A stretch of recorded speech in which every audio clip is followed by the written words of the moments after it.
Santo? ¿O cómo sé que el Espíritu Santo de Dios está en mí? ¿Cómo sé que es Él? Si no lo he visto, o a lo mejor yo no he sentido nada, a lo mejor no me he caído, no he hablado en lenguas, nunca he profetizado, entonces siento la duda o siento la inquietud de si verdaderamente el Espíritu Santo de Dios está en mí, o cómo puede cambiar mi vida que el Espíritu Santo esté en mí, ¿sí? Si considero que esto solo es una religión, o si pienso que esto solo es un deber con Dios, o Dios sabe lo que hace y cuando Él lo disponga, Él va a hacer las cosas. Pueden ser estas algunas de las preguntas que tú tengas o que en algún momento te hayas hecho y todavía no tengas una respuesta. Ojalá que el mensaje de hoy y los mensajes que continúen te ayuden verdaderamente, hermano, a vivir esta experiencia, ¿de acuerdo? A tener esta certeza de que lo que está escrito de parte de Dios para tu vida se está cumpliendo en ti. ¿De acuerdo, hermanos? ¿Están aquí? Amén. Puedes voltear a tu hermano que está junto y preguntarle: hermano, ¿has sido lleno del Espíritu Santo? Eso es, muy bien. ¿Ok? Porque quizás no aún no tenga la noción, la idea, o quizás sí la tiene, pero no lo sabe con certeza. Y vamos a tratar de responder a esa pregunta que nos hiciéramos, ¿no? Lo que sucede cuando somos llenos del Espíritu Santo. Y puedes imaginar que lo que sucede cuando eres lleno del Espíritu Santo, puedes imaginar que de pronto alguien te empuja, o puedes pensar que de pronto cuando el Espíritu Santo llega sobre tu vida, pues pierdes el control de ti mismo, ¿no? Como que te alocas o como que te caes, no sé. Muchas han sido a lo largo de la historia del cristianismo, hermanos, las formas o las reacciones de la gente, ¿sí? Cuando el Espíritu Santo los toca, ¿sí? Y cuando Él lo hace y la reacción que provoca. Pero para que tú y yo tengamos total certeza que el Espíritu de Dios ha llegado a nuestras vidas, para eso se nos ha dejado la Escritura, ¿verdad que sí? Para eso Dios nos ha dejado la Biblia, y en la Biblia se nos ha dicho la manera en que el Espíritu Santo se expresa a través de nosotros, y cómo nosotros saber que somos la morada del Espíritu Santo y lo que va a hacer o lo que está haciendo en nosotros. Lo cual, quiero decirlo desde un principio, resulta lo más importante, ¿de acuerdo? Lo más importante es, según lo que la Biblia dice, que debe producir el Espíritu Santo en nosotros, más que las formas en que nosotros mismos reaccionemos ante su presencia. Les repito una vez más, hay tantas maneras en que a lo largo de la historia del cristianismo, cuando en la iglesia el Espíritu Santo ha tocado a su pueblo, ha tocado a la gente, que ha reaccionado, y usted no imaginaría lo que en Estados Unidos en algún momento sucedió, cuando la gente rodaba, cuando sentía una experiencia, un toque del Espíritu Santo, o sea, reaccionaba en una forma rara, a lo mejor es la palabra más de decirlo, más apropiado de decir, una forma rara en que rodaban. Y otra época, cuando la gente experimentaba algo del poder de Dios, era que caía hacia su espalda, caía. La gente de afuera veía eso totalmente con una extrañeza, y llegaron la gente a pensar, decir, ahí los hipnotizan, ¿no? Llegar a pensar como este tipo de cosas, como que ya se durmió y por eso boom, se cayó así, ¿no? Esa es una reacción. Otra reacción es que las personas caían hacia adelante. Otra reacción por una temporada fue que la gente reía y reía y reía, y parecía que perdía la noción de sí misma. Pero es importante saber, hermanos, que nunca, cuando tienes un toque del Espíritu Santo, cuando tienes una experiencia con el Espíritu de Dios que llega a tu vida, vas a perder la noción de ti, vas a perder el control de ti o el dominio de ti mismo. ¿Están aquí? ¿De acuerdo? No lo pierdes, porque no es, ¿verdad? La llenura, el bautismo, la plenitud del Espíritu Santo, o el mover del Espíritu Santo en tu vida, no es como lo que vemos en el sentido contrario, cuando un espíritu entra en la vida de alguien, cuando un espíritu entra en el cuerpo de una persona y lo domina por completo. Cuando un demonio, porque eso es lo que es un espíritu inmundo, entra en la vida de una persona, lo comienza a bloquear. Comienza a bloquear sus pensamientos, comienza a bloquear el control de sí mismo. De tal manera que cuando una persona está totalmente controlada por un espíritu, no es ella misma, ¿sí? Sino que cambia la voz. ¿Alguna vez vieron una cosa como esa? Cambia la voz, los movimientos, no los controla. La fuerza que tiene una persona que está en esa condición es pues es superior a la fuerza normal. No lo puedes detener simplemente así, ¿no? Entonces, cuando el Espíritu de Dios viene sobre la vida de una persona, no es igual que cuando un espíritu inmundo toca a alguien, que lo empieza a anular, lo empieza a bloquear, y la gente no sabe lo que dice y no sabe lo que hace. Pero cuando el Espíritu de Dios viene sobre ti, tú sabes lo que dices y tú sabes lo que haces. ¿De acuerdo, hermano? ¿Ok? Pero algo sobrenatural y algo maravilloso, porque esos son los términos en los que tenemos que hablar de la llenura del Espíritu Santo, que es una acción de Dios sobrenatural. Es que tú sí cedes, tú sí permites, tú sí dejas que Él sople en tu vida, que Él te impulse, que Él te guíe, que Él te transforme. Tú sí vas cediendo, y conforme tú vas cediendo, tú vas viendo lo que Él va realizando en tu vida. Así que vamos a abrir la escritura y vamos a comenzar por Primera de Corintios capítulo 12 verso 3. El mensaje que te quiero compartir es en continuación con lo que hemos aprendido de la fiesta de Pentecostés, cuando precisamente dice la Biblia, el Espíritu Santo se derramó en los 120. Primera de Corintios 12 verso 3.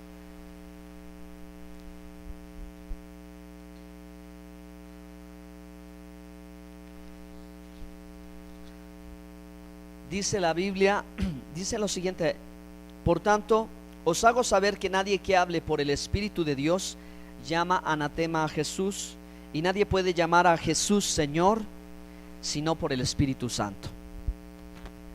¿Todos sabemos qué es anatema? Sí, ¿verdad?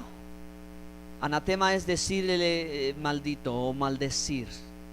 Entonces, el principio elemental según la Biblia, hermanos, de aquel que ha recibido el Espíritu Santo, porque hay mucha gente de todas partes y aún hasta fuera del cristianismo que puede decir o argumentar tener y poseer el Espíritu Santo.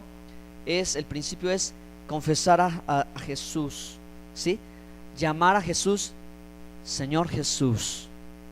Ajá, decir Señor Jesús, Adonai Yeshua. Nadie que tiene el Espíritu de Dios maldeciría a Jesús, a Yeshua, o le negaría. Principio fundamental: el Espíritu de Dios no desciende o no llega a la vida de alguien que niega a Jesús. Vamos a ver otro versículo bíblico en Primera de Juan capítulo 2 verso 4. Primera de Juan capítulo 4, el verso 2. ¿Listos? Bien, dice la Biblia: en esto conoced el Espíritu de Dios. Todo espíritu que confiesa que Jesucristo ha venido en carne es de Dios. Todo aquel que confiesa que Jesucristo ha venido en carne, que Jesucristo, el Señor, dejando su trono de gloria, y vino y se despojó de sí mismo y se hizo en forma de semejanza de siervo, dice Filipenses 2, ¿verdad? Entonces vino, por eso dice que Jesucristo vino. ¿De dónde vino? ¿Cómo apareció? ¿Cómo llegó aquí? Él vino, y no solo vino como algunos dijeron, es un espíritu o como un fantasma. Es que es como un fantasma. No es así. Por eso el escritor de este pasaje dice que Jesucristo vino en carne, ¿sí? Que Jesucristo vino en carne. O sea, quienes estuvieron alrededor de él lo palparon, lo tocaron, hablaron con él. Hasta Judas se atrevió a besarlo, ¿no? Él era tangible, él era palpable, estaba allí, y él vino, ¿okay? De su gloria vino a este mundo para salvarnos. ¿Cuántos le alaban? Amén. Dan gracias a Dios por lo que ha hecho por nosotros. Amén. Ahora yo te quiero llevar a Romanos capítulo 10, verso 9. Acompáñame en tu Biblia, en Romanos capítulo 10, verso 9. Muy bien, dice que si confesares con tu boca que Jesús es el Señor. Esa expresión es traducida como Señor Jesús. Todo lo concuerda con todo lo que dice el Antiguo Testamento. Y creyeres en tu corazón que Dios le levantó de los muertos, serás salvo. Principio fundamental en estos 3 versículos, ¿verdad? Ninguno que diga tener el Espíritu Santo puede negar a Jesús, ¿de acuerdo? O puede decir, no, Él no ha venido, el Mesías no ha venido, todavía está por venir. No, la Escritura y el Evangelio es claro. El Mesías es Yeshua y es el Señor. Amén. Para que toda rodilla se doble y confiese toda lengua que Jesús es el Señor. ¿Usted ha confesado que Jesús es el Señor? Entonces, hermano, estamos en el camino, ¿de acuerdo? Entonces, definitivamente lo más elemental ya está, porque tú has creído en Yeshua el Mesías, en Jesús el Señor. Amén. Ahora, ¿cuál era su promesa? Su promesa, hermanos, como lo puedes leer en Hechos. Vamos a Hechos, ¿sí? Acompáñame a Hechos capítulo 1, verso 8. El Señor dijo: pero recibiréis poder cuando haya venido sobre vosotros el Espíritu Santo, y me seréis testigos en Jerusalén, en Judea, en Samaria y hasta lo último de la tierra. Aquí está la promesa. Esto es lo que desde la Escritura, en Joel, en Ezequiel, Dios había dicho en Isaías, que pondría su Espíritu sobre su pueblo, ¿sí? Y que derramaría su Espíritu. Pero cuando al siguiente capítulo, en Hechos 2, el Espíritu se derrama sobre los que han creído en el Mesías. Aunque toda la comunidad de israelíes y aún los del extranjero están en el día de Shavuot, Pentecostés, están celebrando en el templo, el Espíritu no se derrama sobre todos ellos, sino sobre los que estaban preparados. El Espíritu de Dios se derramó sobre los del aposento alto. ¿Y qué sucedió? ¿Qué señales se dieron en ese momento? Que entonces la multitud tan grande que estaba allí, que puede ser más de 150,000 personas reunidas de diferentes lugares en el oriente, en Asia y a lo mejor un poquito de Europa, ¿verdad? Habían llegado todos a Jerusalén a adorar a Dios en la fiesta de la peregrinación. Habían llegado, ¿verdad?, a celebrar la entrega de la Torá y a recordar lo que Dios había hecho desde un principio. Pues aquí cumple Dios su promesa, y yo te llevo a Hechos 2. Vamos a Hechos 2 entonces. Hechos 2, verso 1. Cuando llegó el día de Pentecostés, la pregunta que yo les hago es: ¿cuándo llegó? A ver si me entienden. ¿En qué día llegó? Por eso, ¿cuándo? Exactamente, amén. En el 50º día. Cuando llegó el día de Pentecostés, que es el 50º día. Una vez que se completa la fiesta de las semanas, al día siguiente, ¿no?, de la cuenta de la gavilla o la cuenta del Homer. Entonces aquí viene Pentecostés. Alguien lo estaba contando, hermanos. Los discípulos en el aposento alto estaban en esto. Ellos estaban orando y estaban unidos, pero seguían, ¿verdad?, conforme todo lo que la Escritura decía, porque el día de Pentecostés o Shavuot era un día preparado por Dios. Ya era un día elegido por el Señor, donde derramaría de su Santo Espíritu. El verso 2 dice: y de repente vino del cielo un estruendo como de un viento recio que soplaba, el cual llenó toda la casa donde estaban sentados, y se les aparecieron lenguas repartidas como de fuego, asentándose sobre cada uno de ellos, y fueron todos llenos del Espíritu Santo, y comenzaron a hablar en otras lenguas según el Espíritu les daba que hablasen. Hasta aquí. Vamos a contextualizar este suceso, del cual pues definitivamente es algo sobrenatural, es algo espectacular, es algo que fue visible para los que estuvieron allí, porque si no hubiera sido visible, no se hubiese escrito, ¿verdad?, que estaban lenguas como de fuego. Pero ¿por qué en el día de Pentecostés hay este acontecimiento? Bueno, pues en la conexión que tiene con la fiesta desde el Éxodo, hermano, cuando en el monte Sinaí la gloria de Jehová se posó en el monte y el monte tembló, y entonces había relámpagos y había, hermanos, el fuego de la gloria de Dios porque el monte humeaba. ¿Ven la conexión? Dios claramente lo está mostrando, hermanos, como en el Sinaí su gloria y su presencia fue visible y la voz de Jehová se oía, ¿sí? Su voz se escuchaba, y se escuchaba, ¿sabe cómo? Dice que en aquel entonces había 70 diferentes lenguas reconocidas en el mundo. Entonces la gente, o todo el que habitaba el mundo, pudo escuchar la voz de Dios en su lengua, en su idioma. Dios no requirió de traductor. Cada vez que Jehová hablaba, todos entendían, pero no todos aceptaban.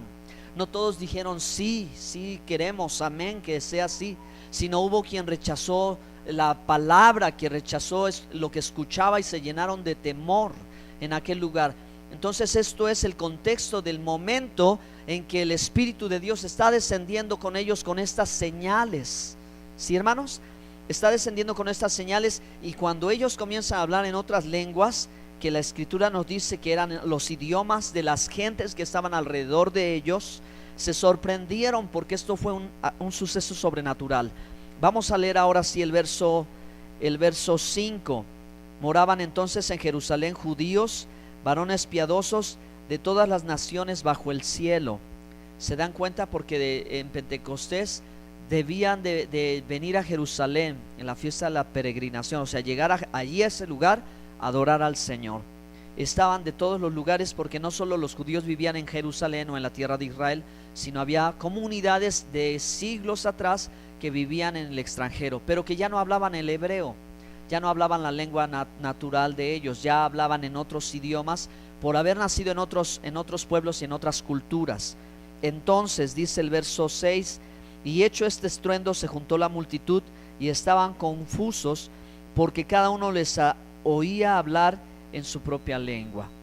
O sea, esta gente extranjera que escuchaba a los 120, no solo los 12, sino los 120 que estaban allí, hombres y mujeres, todos los discípulos, hablando en otro idioma, y ellos, la confusión venía en quién les enseñó a hablar así, o sea, a qué escuela fueron o cómo recibieron esta capacidad de hablar en esa forma. Entonces, hermanos, la confusión no era de los apóstoles o de los discípulos. Ellos estaban siendo guiados por el Espíritu Santo. Ellos estaban dejando que Dios fluyera a través de ellos, y si en algún momento dado ellos cerraban sus labios, no fluía más. Pero lo que estaban experimentando, ellos sabían que no venía de ellos, no era producto de su mente o de la estimulación o de una manipulación. Dios aborrece la manipulación, hermanos.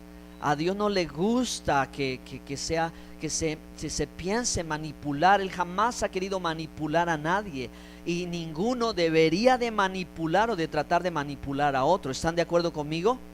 ¿Verdad? Ni tampoco la sugestión o una cuestión psicológica. Eso es otra cuestión totalmente ajena a Dios. Hermanos, Dios tiene un poder sobrenatural para hacer lo que Él quiere hacer. Amén. Pero entonces Él pone su espíritu, dice que son llenos, porque la Biblia ve al hombre como una vasija, la Biblia ve al hombre como una casa.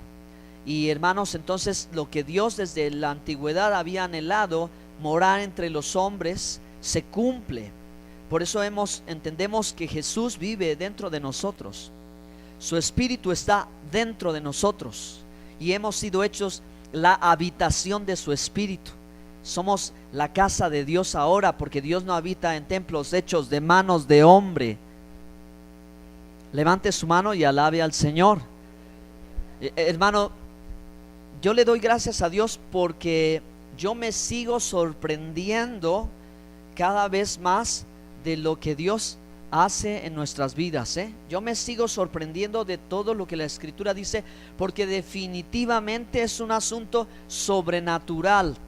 Por eso te quiero decir, si tú has tenido una experiencia con Dios, tú has tenido algo con el Señor, atesóralo como la cosa más valiosa de tu vida.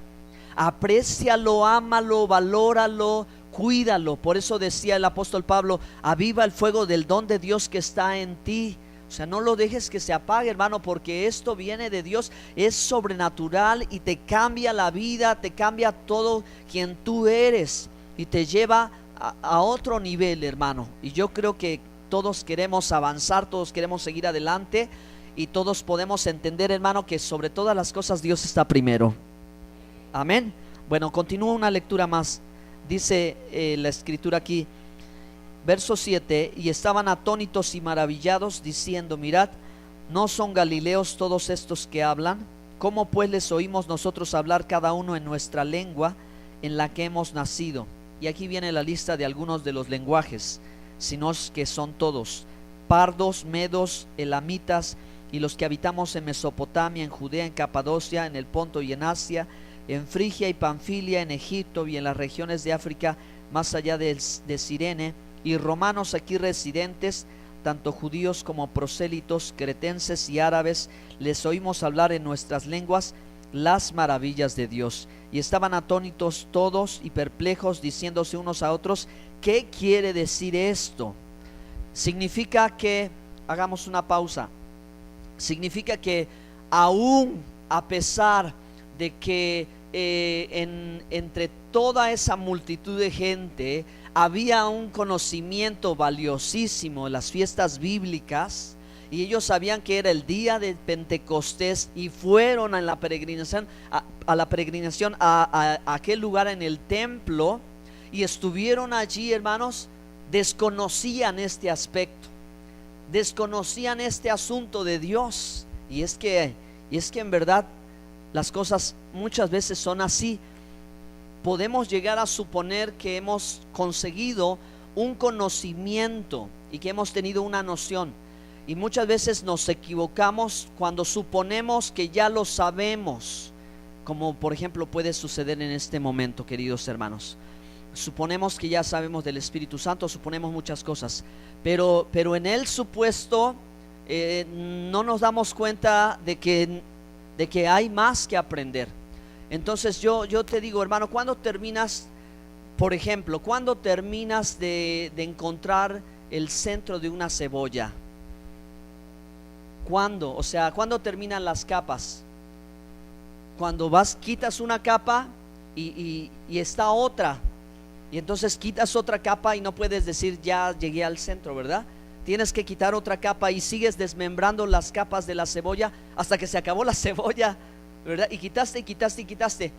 Bueno, solo te lo quiero ilustrar para decirte, hermano, que muchas veces así es la forma en que nosotros entendemos. Tenemos un conocimiento, hay que descubrir algo más. Y cuando hayas hecho un descubrimiento, Dios te va a volver a sorprender, porque vas a ver que vas a necesitar volver a tener un nuevo descubrimiento. Yo siento que la gente que estaba aquí, ellos estaban bien ubicados, ¿no? Tenían la fecha, tenían la fiesta, tenían el templo, estaban ahí sucediendo cosas importantes de acuerdo a la fe de Dios, pero había algo que todavía no conocían.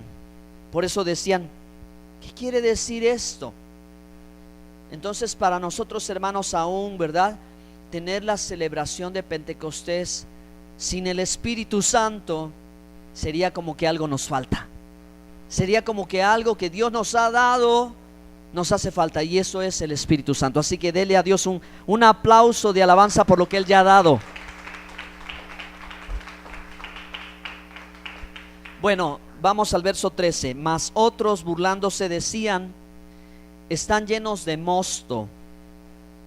Esa palabra, hermanos, está fuera del uso del lenguaje castellano o español mexicano hoy, ¿verdad? ¿Qué decimos? ¿Cómo traducimos popularmente esto?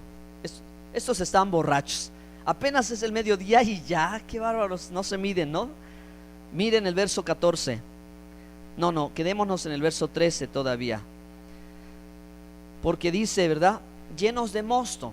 Pero ¿cuál es el sentido, cuál es la explicación de la reacción? Porque estamos diciendo que ellos reaccionaron a esta manera que podía parecer, pues imagine una persona que está alcoholizada tratando de caminar en la calle, ¿verdad? O tratando de hablar, que como habla, que espérame, y yo te quiero mucho, ¿Y qué cosas dicen, no? Los niños y los borrachos nunca mienten. No se perdió su control. Sí, sí, sí. No, no, no, no, no. Está bajo la influencia del alcohol. ¿De acuerdo? Está bajo la influencia del alcohol. Pero quien es lleno del Espíritu Santo, entonces es más muy claro decir, está bajo la influencia del Espíritu Santo. Está bajo la influencia, y eso es lo que yo quiero explicar. Eso es lo que yo quiero compartir para que, hermanos, nosotros cada vez que tengamos esta intimidad con Dios y esta vivencia o esta experiencia, sepamos lo que nos está sucediendo. Y entonces, en lugar de resistirlo, de atemorizarlo, de tener incredulidad, cedamos al fluir del Espíritu Santo. Sepamos que es la influencia del Espíritu Santo y que Él me está queriendo llevar de la mano en esta dirección, y que yo estoy sintiendo que Él quiere que yo vaya en esa dirección, y que entonces yo quiero ir en esa dirección. Yo quiero que Él me lleve así al punto hacia donde Él me está dirigiendo. ¿Me explico, hermanos? Ellos estaban influidos por el alcohólico, el borracho está influido por el alcohol, pero quien está lleno del Espíritu Santo está influido por el Espíritu Santo. Es decir, el Espíritu Santo está ejerciendo presión que si ellos mismos no ceden. Pero tú te imaginas que alguien se resistiría en este momento, cuando ha pasado tanto tiempo esperando que algo suceda y de repente sucede, que diga yo no lo quiero, no, no, no, a mí me da miedo, no, yo no quiero sentirlo, no quiero tener la experiencia? ¿Tú piensas que eso? No, ellos al contrario, estaban preparados para ese momento. Por eso Jesús le dijo, ¿verdad? Permanecer en Hechos 1:8, ¿verdad? Recibiréis poder, no se vayan de Jerusalén, sino esperen. Entonces, ¿qué estaban haciendo? Preparado. Llegó el día, llegó el momento, sucedió el milagro, y ellos ya estaban listos. Eso es un asunto que no lo toma por sorpresa. Ellos ya estaban listísimos para ese momento. Entonces, ¿qué empieza a suceder? Vamos a leer y en un momento me explico un poco más. Entonces Pedro, poniéndose en pie con los 11, alzó la voz y les habló diciendo: varones judíos y todos los que habitáis en Jerusalén, os sea notorio y oíd mis palabras, porque estos no están ebrios, como vosotros suponéis, puesto que es la hora tercera del día, quiere decir el mediodía. Y comienza Pedro a profetizar, ¿verdad? Y bueno, comienzan a suceder las cosas maravillosas de parte de Dios. Así que lo que yo te quiero decir en este primer mensaje es lo siguiente, hermano. ¿Qué sucede cuando somos llenos del Espíritu Santo? Esto es lo que sucede. Somos guiados por el Espíritu Santo. Somos impulsados a pensar y sentir con la mente y el corazón de Dios. ¿Puede leerlo conmigo? ¿Puede repetirlo? Dice: somos impulsados a pensar y sentir con la mente y el corazón de Dios. ¿Para qué? Para, hermano, dejar en claro que las cosas de Dios no son por arte de magia. O sea que no hay nada, absolutamente nada, que tenga que ver con ninguna cuestión de quedar hechizado, quedar hipnotizado, quedar así sin voluntad, quedar en blanco. Ninguna de esas experiencias tiene que ver con lo que Dios hace, sino lo que Dios comienza a hacer cuando tú eres lleno del Espíritu Santo es que Él te empieza a guiar. Él te empieza a guiar, ¿sí? Y lo vamos a leer en los textos para que sea mucho más claro todavía. Cuando el Espíritu Santo está en nosotros, somos impulsados a pensar y a sentir con la mente y con el corazón de Dios. Vamos a empezar por Jeremías 31:33.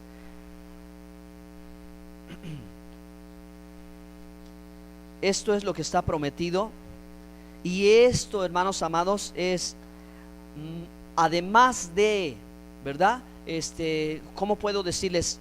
Como que un poquito poner más arriba que la reacción que yo puedo sentir, que la reacción que me puede producir en mi cuerpo, el que Dios me toque, porque esta sensación de estar ebrio solo es la reacción, pero no es el objetivo de Dios. El objetivo de Dios no es que casi ya me caigo y que doy vueltas y que no. ¿Cuál es el objetivo de Dios? Vamos a ese Jeremías 31:33.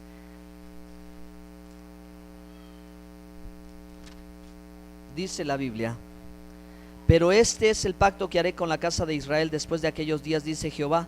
Daré mi ley en su mente y la escribiré en su corazón, y yo seré a ellos por Dios y ellos me serán por pueblo. ¿Cuántos dicen amén? Bueno, hermanos, es que esa es la promesa. Esto es lo que tiene que ver. Esto es lo que Dios quiere hacer. Esto es lo que debe de pasar. Amén. Nosotros estamos en el camino, y en el camino tenemos señales, pero no somos buscadores solo de señales. Porque, hermanos, no todos los que han recibido la llenura del Espíritu Santo han hablado en lenguas únicamente o han profetizado, ¿de acuerdo? Esta es una experiencia que viene de Dios, que no necesariamente a veces requiere de que tú tengas una reacción. Puede ser que tú ni siquiera te hayas dado cuenta y el Espíritu de Dios está dentro de ti, porque la obra de Dios no siempre es externa. El Espíritu Santo no siempre está manifestado, sino que hay ocasión y tiempo. Y aquí en el día de Pentecostés fue la ocasión y el momento para que toda la multitud supiera lo que Dios estaba haciendo. Y si no hubiera estado esa multitud, entonces ¿para qué las lenguas? Como Pablo dice, ¿verdad? Yo hablo 10,000 lenguas más que todos, pero prefiero callar. Aquí está el dominio propio. Cuando alguien habla en lenguas, sí puede guardar silencio y permitir que otro siga hablando en lenguas. ¿Me explico? Eso es ser guiado. Eso es ser movido por el Espíritu de Dios. Dice Pablo: hablo muchas lenguas, pero prefiero guardar silencio porque no hay quien las entienda. Porque me edifico yo en mi ser, en mi interior me estoy edificando, pero no edifico a la iglesia del Señor. Así que mejor guardo silencio. O si hay intérprete, entonces que explique lo que yo estoy hablando en otro idioma. ¿De acuerdo, hermanos? ¿Sí o no? ¿Lo han leído en la palabra? Bueno, ¿ustedes han leído la Biblia o qué? Sí leen la Biblia, ¿no? Ok, amén, amén. Bueno, pero entonces, ¿cuál es la intención de Dios? Esto es, una vez más te lo vuelvo a decir, cuando en Pentecostés, el primer Pentecostés o Shavuot, Dios entrega su palabra a su pueblo, la Torá, en tablas de piedra. Entonces el asunto de Dios no terminó en darte las tablas de piedra y se acabó. El asunto de Dios continúa, porque el proyecto de Dios sigue adelante y el plan perfecto de Dios se cumple cuando Él ahora hace lo inimaginable de transcribir la letra de la piedra y traerla a la tabla de tu corazón y ponerla en tu mente, querido hermano, ponértela ahora allí. Ya no va a estar afuera, ahora la palabra de Dios está dentro de ti, y si está dentro de ti es para que la cumplas.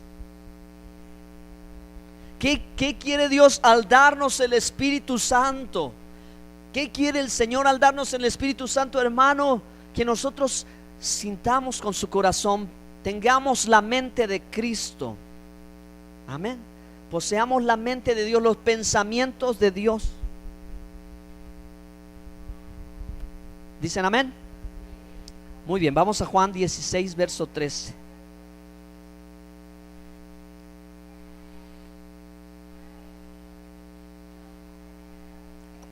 Bueno, aquí Jesús está hablando de la obra del Espíritu. Pero cuando venga el Espíritu de verdad, Él os guiará a toda verdad. Porque no hablará por su propia cuenta, sino hablará todo lo que oyere, y os hará saber las cosas que habrán de venir. Amén. Él os guiará, Él dará dirección, Él va a hablar, Él va a recordar. Entonces, hermano, cuando el Espíritu Santo, cuando tú has sido tocado, has sido lleno, cuando el Espíritu Santo ha hecho morada en ti, esto es lo que va a suceder. Cuando humanamente nosotros hacemos caso omiso de la conciencia, porque fue un foquito que Dios dejó en toda la humanidad, así, la conciencia del bien y del mal, pero muchas veces se opaca, muchas veces ya quedó inutilizado.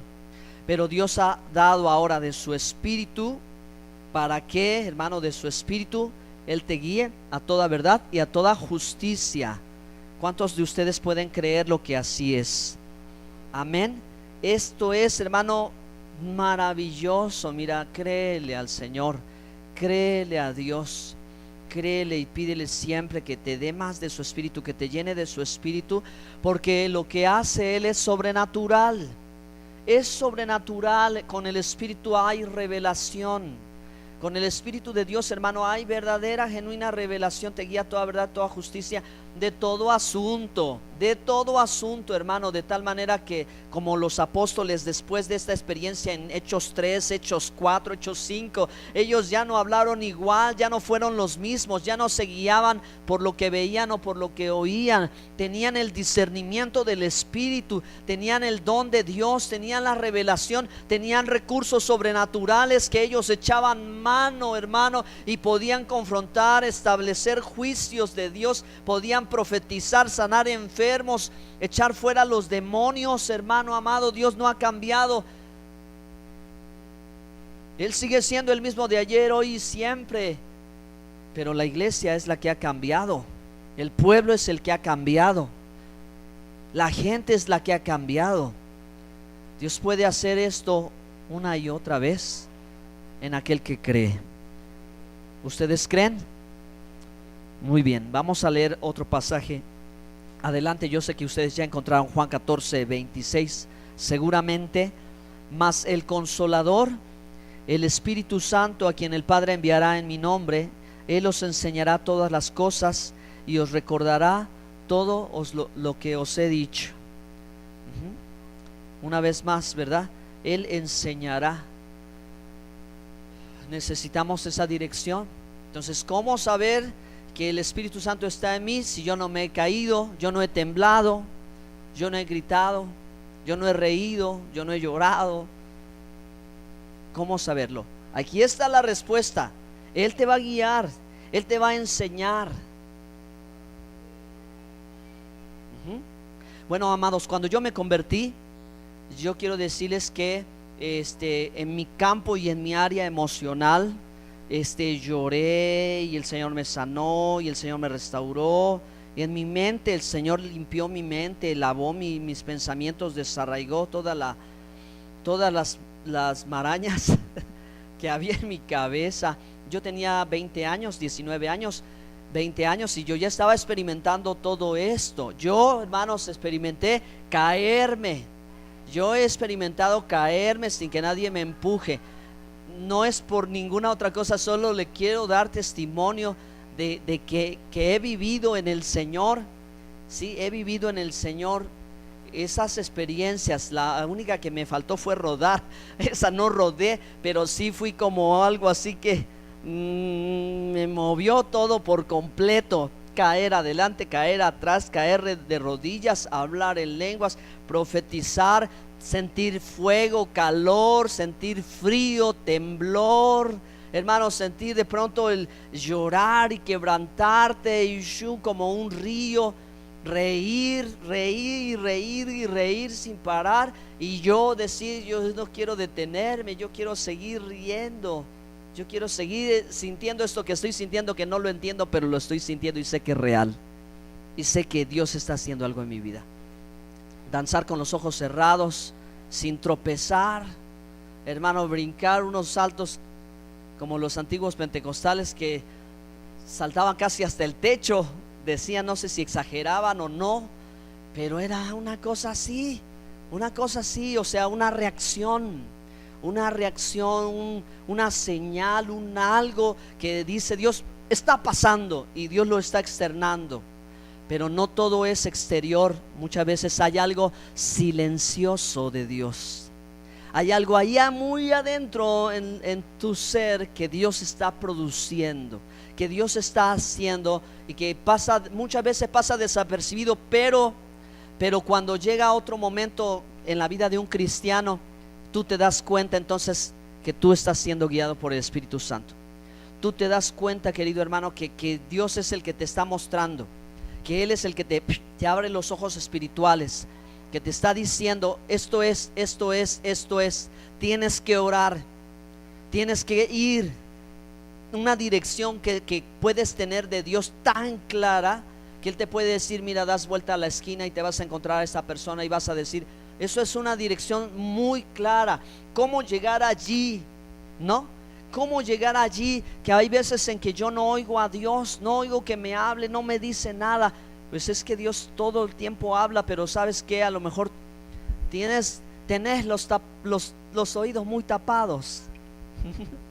No oyes. Entonces yo quiero llegar allá. Yo quiero que la voz de Dios se haga tan clara para mí que no quepa duda de que Dios es. Así como a Abraham, Dios le habló y él supo que era Dios. Nada más le dijo: vete de tu casa y de tu parentela, y que agarra sus chivas y que se va. ¿No? Tan claro fue para él que era Dios. Así, hermano, en tu vida, que el Espíritu de Dios te guíe y que sea tan claro para ti, que sepas que Él te está hablando todo el tiempo. Que sepas también, como dice la Escritura, que Él te está recordando lo que Jesús te ha dicho. Ahora, si tú no lees la palabra y si tú no lees la Biblia, ¿qué te va a recordar el Espíritu Santo? Dime, ¿sí? ¿Qué te puede recordar? Pues entonces sí hay un vacío, ahí estás en blanco, porque no puedes recordarte nada por más que te lo intente. Pero si tú has leído la palabra, ¿cuántos han vivido cosas así? A ver, levanten su mano nada más, por favor. Porque es que las cosas de Dios son sobrenaturales, de verdad. No son cosas de los hombres, sino son cosas sobrenaturales que pasan de Dios y que pueden estar sucediendo todo el tiempo y todo el tiempo en nuestras vidas. Vamos al último versículo, Romanos 8:14. Romanos 8:14. ¿Cómo dice la Biblia? Porque todos los que son guiados por el Espíritu de Dios, estos son hijos de Dios. Todos los que son ¿qué? Todos los que son ¿qué? Ahora, confirme, hermano, tenga seguridad en usted y confianza. ¿Usted está siendo guiado por el Espíritu Santo? Entonces, has nacido de nuevo. Naciste de nuevo. ¿Cómo sé que nací de nuevo? Es que el Espíritu me ha guiado. ¿Cómo sé que el Espíritu me ha guiado? Me ha tocado vivir, podría usted decir, ¿verdad? Testificar, me tocó vivir esto, y definitivamente yo no lo hubiera sabido si Dios no me lo revela, si Dios no me muestra, si Dios no me toca, si Dios no me habla, si Dios no me enseña. ¿De acuerdo, hermano? ¿Sí? Entonces, si tú tienes esta paz en tu corazón y dices: sí, Señor, en mi vida he visto tu dirección, entonces sé que he nacido de nuevo, que tú estás en mí. Ahora entonces, si no lo he vivido, Señor, abre mis ojos, que quiero ver. Estoy siendo dirigido, estoy siendo guiado por ti, o me estoy guiando por mis propios pensamientos, o yo estoy suponiendo. Pero en las cosas de Dios, hermano, no hay nada que suponer. Yo creo que la palabra de Dios siempre es muy clara para nuestras vidas. Esto es lo que debes de vivir: sentirte impulsado a pensar y sentir con la mente y el corazón de Dios. Póngase de pie, por favor. Bríndele al Señor un aplauso y vamos a orar.